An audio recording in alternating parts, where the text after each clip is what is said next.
Le Venezuela, avec le drapeau, la photo des deux artistes. La première fois, c'était pour rencontrer les gens de Kugan, ville où ils venaient juste d'aménager. 6 ans plus tard, le festival Danse et Musique de Kugan est devenu un rendez-vous incontournable pour la famille Couillot, qui accueille cette année 2 artistes biélorusses. C'est vraiment une belle expérience au fur et à mesure des années et c'est pour ça qu'on recommence tous les ans. Et si on ne le faisait pas, les enfants seraient vraiment très déçus. C'est l'occasion aussi pour eux de découvrir ce que c'est que de parler une langue étrangère. Ça c'est ce qu'on nous on voit les parents. Ça leur permet de concrétiser un petit peu ce qu'ils voient à l'école par rapport à l'anglais et puis de comprendre aussi un peu les coutumes des autres pays. Les enfants s'habillent aux couleurs du pays et tout le monde se met à l'anglais pour pouvoir communiquer, même si ce n'est pas toujours facile de se faire comprendre. J'essaie d'utiliser tout mon anglais et la famille aussi.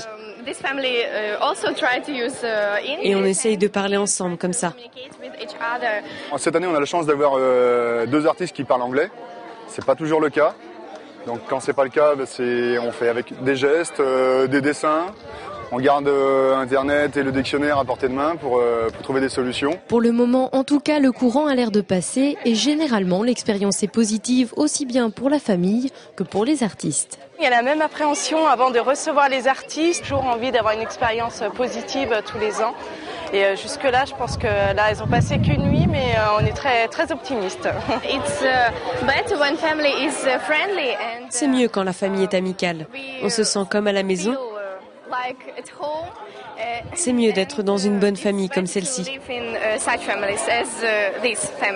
Les liens se tissent, les souvenirs se créent et bientôt ce sera un 6e cadre que les Couillots accrocheront sur leur mur avant le suivant puisqu'ils ont déjà prévu de renouveler l'expérience l'année prochaine.